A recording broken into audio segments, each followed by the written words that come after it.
សម្ដេចធិបតីហ៊ុនម៉ាណែតកម្ពុជាមិនបានឯកភាពលើកិច្ចព្រមព្រៀងណាមួយដែលនឹងធ្វើឲ្យបាត់បង់ដែនអធិបតេយ្យភាពនិងបូរណភាពទឹកដីស្របច្បាប់របស់កម្ពុជាទេ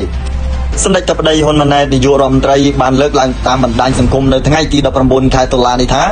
ដើម្បីឆ្លើយតបទៅនឹងការអធិប្បាយមួយចំនួនតាមបណ្ដាញសង្គមដែលបានលើកឡើងថាកិច្ចព្រមព្រៀងបទច្បាញ់នៅថ្ងៃទី28កក្កដាកន្លងទៅនឹងកិច្ចព្រមព្រៀងសន្តិភាពនាពេលខាងមុខគឺជាថ្នូរនឹងការធ្វើឲ្យកម្ពុជាបាត់ដី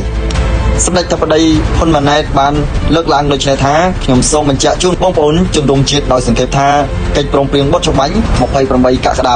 2025គឺនិយាយអំពីលក្ខខណ្ឌនិងក្រមប្រតិបត្តិនានាដើម្បីបញ្ជាកុំឲ្យមានការបាញ់គ្នាឡើងវិញ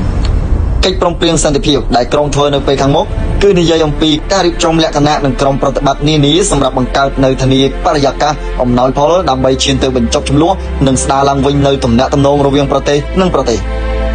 ទោះជាក្នុងកិច្ចព្រមព្រៀងទាំងពីរនេះមិននិយាយអំពីបញ្ហាពាក់ព័ន្ធទៅនឹងទឹកដីឬព្រំដែនក៏មិនមែនបានន័យថាភាគីណាមួយត្រូវយល់ព្រមបោះបង់សិទ្ធិស្របច្បាប់នៅក្នុងការគ្រប់គ្រងទឹកដីដែលស្ថិតក្នុងដែនអធិបតេយ្យភាពរបស់ខ្លួននោះទេការងារខណ្ឌសីមានិងបោះបង្គោលព្រំដែនគោកគឺស្ថិតនៅក្រោមសមត្ថកិច្ចរបស់គណៈកម្មាធិការព្រំដែនចម្រុះកម្ពុជាថៃ JVC ហើយដែលត្រូវដោះស្រាយដោយសន្តិវិធីស្របតាម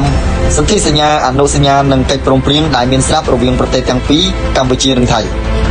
សរុបដល់ខ្លីខ្ញុំសូមបញ្ជាក់ជូនបងប្អូនជំរុញជាថាទី1កម្ពុជាមិនឯកភាពលើកិច្ចព្រមព្រៀងណាមួយដោយរាប់ទាំងកិច្ចព្រមព្រៀងបទច្បាញ់នៅថ្ងៃទី28កក្កដា2025និងកិច្ចព្រមព្រៀងសន្តិភាពដែលក្រុងចុះហត្ថលេខានៅពេលខាងមុខដែលនឹងធ្វើឲ្យបាត់បង់ដែនអធិបតេយ្យភាពនិងបូរណភាពទឹកដីស្របច្បាប់របស់កម្ពុជាទេទី2រាជរដ្ឋាភិបាលកម្ពុជាក៏មិនដែលបានភ្លេចឬបោះបង់កាតព្វកិច្ចនិងសិទ្ធិស្របច្បាប់របស់ខ្លួននៅក្នុងការការពារដែនអធិបតេយ្យភាពនិងបូរណភាពទឹកដីកម្ពុជាដែរ